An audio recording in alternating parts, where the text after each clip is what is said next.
Good morning students. आज मैं previous के पेपर सेकंड की यूनिट थर्ड का टॉपिक एलिफेटिक इलेक्ट्रोफिलिक सब्स्टिट्यूशन के बारे में बताऊंगी। पहले हम देखते हैं कि इलेक्ट्रोफिलिक सब्स्टिट्यूशन होता क्या है। कि किसी भी सिस्टम से अगर हम एटम अथवा ग्रुप का रिप्लेसमेंट इलेक्ट्रोफिलिक स्पीसीज के द्वारा करते हैं तो हम उसे कहते हैं इलेक्ट्रोफिलिक सब्स्टिट्यूशन। अब यदि वह सिस्टम एलिफेटिक है तो हम उसे कहेंगे एलिफेटिक इलेक्ट्रोफिलिक सब्स्टिट्यूशन, और यदि वो एरोमेटिक है तो हम कहेंगे उसे एरोमेटिक इलेक्ट्रोफिलिक सब्स्टिट्यूशन। यहाँ पर आज हम पढ़ रहे हैं एलिफेटिक इलेक्ट्रोफिलिक सब्स्टिट्यूशन। तो हम इसको डिफाइन कर सकते हैं कि replacement of any atom or group by electrophilic species from aliphatic compound is known as aliphatic electrophilic substitution. यहाँ पर जो लिविंग ग्रुप है वह भी इलेक्ट्रोफाइल ही है, और यहाँ पर जो इलेक्ट्रॉन पेयर है वह ब्रेकिंग के दौरान सबस्ट्रेट के साथ रिमेन करता है, उसी के फलस्वरूप कार्बन आयन बनता है, और वही जो इलेक्ट्रॉन पेयर है वह नया बॉन्ड बनाने के काम आता है इलेक्ट्रोफाइल के साथ, जो कि एंटरिंग कर रहा है। उस एंटरिंग इलेक्ट्रोफाइल के साथ न्यू बॉन्ड बनाने के लिए इलेक्ट्रॉन पेयर जो कि रिसाइड रह जाता है सबस्ट्रेट के साथ, वह काम में आता है।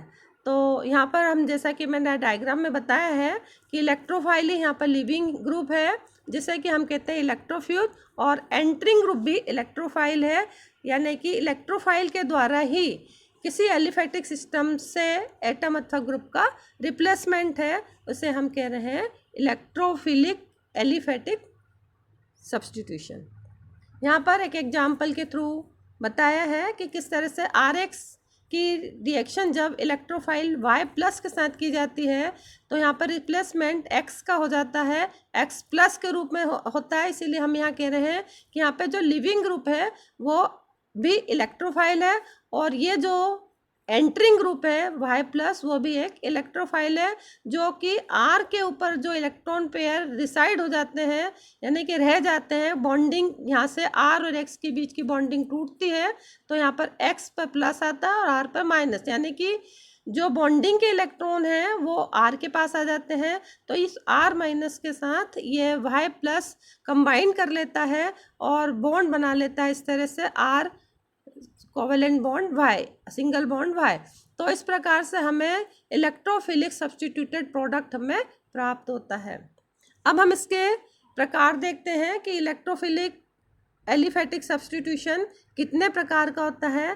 तो टाइप्स के आधार पर हम मोटे तौर पर इसको कह सकते हैं कि ये 2 प्रकार का होता है, Sc1 और Sc2। हमने इसको Sc1 और Sc2 में काइनेटिक्स के आधार पर डिवाइड किया। यदि रिएक्शन फर्स्ट ऑर्डर रिएक्शन है तो हम उसे कहते हैं Sc1, और रिएक्शन अगर सेकेंड ऑर्डर रिएक्शन है, बायोमोलिकुलर रिएक्शन है, तो हम उसे कहते हैं Sc2। तो हम पहले देखते हैं कि Sc1 रिएक्शन किस प्रकार से होती है। यहाँ पर जनरली जो Sc1 हो अथवा Sc2 रिएक्शन हो, उसमें लिविंग ग्रुप जो है इलेक्ट्रोपॉजिटिव होता है more than carbon.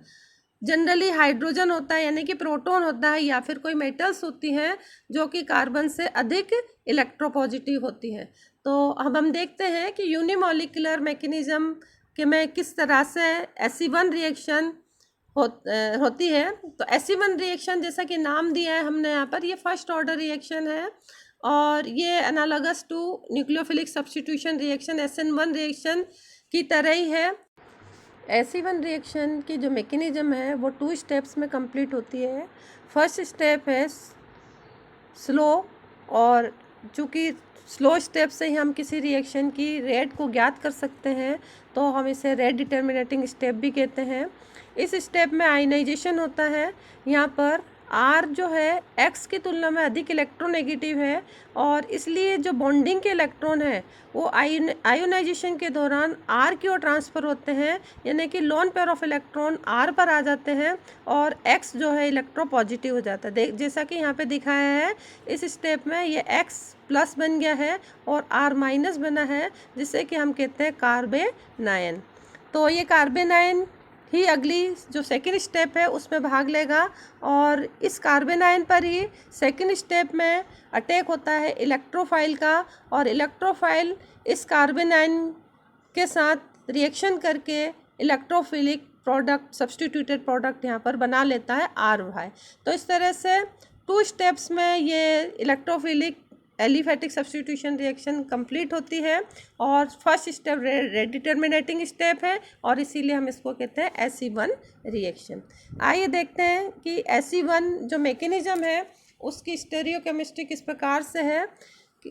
SE1 reaction की स्टीरियोकेमिस्ट्री को प्रिडिक्ट करना थोड़ा सा कठिन है, क्योंकि अभी तक इसके बारे में जो फाइनल आइडियाज़ है, फाइनल जो रिजल्ट्स हैं, फाइनल जो आउटकम्स हैं वो प्राप्त नहीं हुए हैं कि हम यह कह सकें कि SE1 mechanism pyramidal sp3 hybridisation के द्वारा होती है अथवा प्लेनर sp2 हाइब्रिडाइजेशन के द्वारा होता है, अथवा उन दोनों का कोई बीच का कॉन्फ़िगरेशन होता है sp2 अथवा sp3 हाइब्रिडाइजेशन का। तो यहाँ पर जो कार्बन आयन बनता है वो अगर पिरामिडल sp3 हाइब्रिडाइजेशन में होता है अगर, तो उसका स्ट्रक्चर इस प्रकार से होगा जिसमें लोन पेयर ऑफ इलेक्ट्रॉन्स इस कार्बन पर प्रेजेंट है, और यहाँ पर ये इसको हम इस तरह से भी लिख सकते हैं, सेम स्ट्रक्चर है। यहाँ पर lone pair of electrons vacant orbital में है यहाँ पर। तो ये जो स्ट्रक्चर है ये मिनिमम ग्राउंड स्टेट में होता है पिरामिडल स्ट्रक्चर।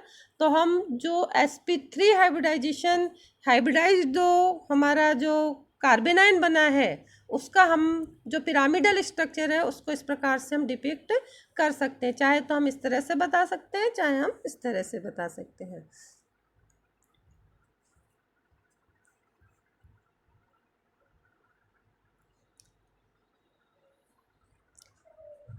जब SE1 मैकेनिज्म होती है तो हमें रेसिमाइज प्रोडक्ट प्राप्त होते हैं, और रेसिमाइज प्रोडक्ट तभी प्राप्त हो सकते हैं जबकि हम ये कहें कि जो कार्बन आयन बना है वो प्लेनर कार्बन आयन बना है।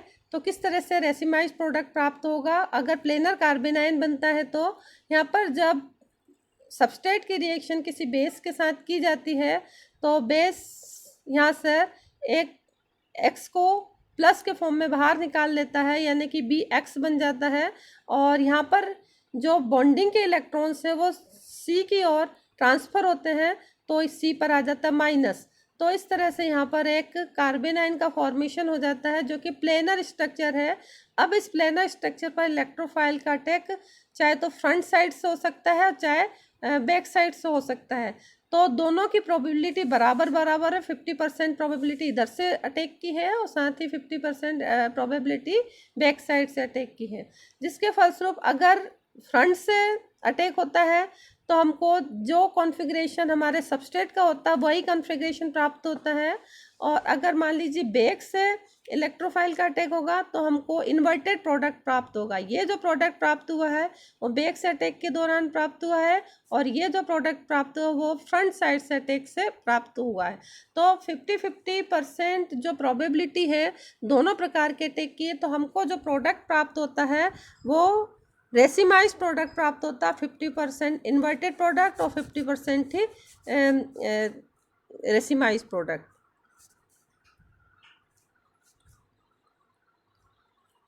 लेकिन अभी तक भी साइंटिस्ट के द्वारा ये ज्ञात नहीं किया जा सका है कि रेसिमाइजेशन जो होता है वो oscillating planar carbon ion, pyramidal planar carbon ion जो है उनके इक्विलिब्रियम के कारण होता है या नहीं होता है, ये अभी तक सेटल्ड नहीं है। ये एक हाइपोथेटिकली हम कह सकते हैं कि इस तरह से रेसिमाइजेशन हुआ होगा। आइए हम कुछ एग्जांपल्स देखते हैं SE1 मैकेनिज्म के। फर्स्ट है डिकार्बोक्सिलेशन ऑफ एलिफेटिक एसिड्स। यहाँ पर ZCH2C डबल बॉन्ड O-, इसमें से CO2 बाहर निकलता है, इसलिए हम इसको कहते हैं डिकार्बोक्सिलेशन। किस प्रकार से होती है रिएक्शन? यहाँ पर ये Z जो है इलेक्ट्रॉन अट्रैक्टिंग ग्रुप है, जैसे कि COH हो सकता है, COR हो सकता है, AR हो सकता है, NO2 हो सकता है, CN हो सकता है अथवा CX3 हो सकता है। तो ये इलेक्ट्रॉन को पुल करता है अपनी तरफ, इसके कारण बॉन्डिंग के इलेक्ट्रॉन्स को, और इसकी वजह से यहाँ पर जो ऑक्सीजन है वो इस कार्बन और ऑक्सीजन के बीच में डबल बॉन्ड बनाती है और यहाँ कार्बन और कार्बन के बीच का बॉन्ड टूट जाता है और टूटने के फलस्वरूप इस CH2 पर इलेक्ट्रॉन पेयर आ जाते हैं, जिससे यहाँ माइनस बन जाता है और यहाँ पे C पे प्लस बन जाता है। ये प्लस और O माइनस मिलकर एक बॉन्ड का फॉर्मेशन कर लेते हैं, तो यहाँ से CO2 बाहर निकल जाता है और बन जाता है ZCH2 माइनस। और फिर जब हम इसकी रिएक्शन एल्कोहल की उपस्थिति में करते हैं तो इसका प्रोटोनेशन हो जाता है, H प्लस आकर इस पर जुड़ जाता है और बन जाता है ZCH3। तो ये रिएक्शन फर्स्ट ऑर्डर रिएक्शन है। रेट ऑफ रिएक्शन डिपेंड करती है इस मॉलिक्यूल पर, इसके एक्टिव कंसंट्रेशन पर डिपेंड करती है और रेट डिटर्मिनेटिंग स्टेप में केवल यही सबस्ट्रेट भाग ले रहा है और इसीलिए हम इसे कह रहे हैं SE1 मैकेनिज्म।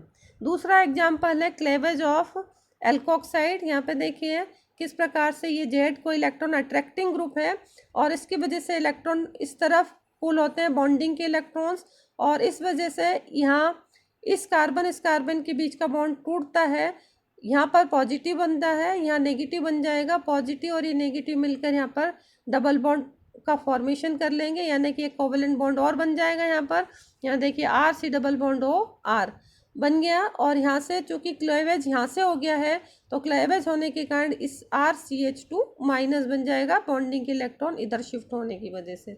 और जब इसकी रिएक्शन अल्कोहल के साथ करते हैं तो इसका प्रोटोनेशन हो जाता है और बन जाता है ZCH3 और RO माइनस।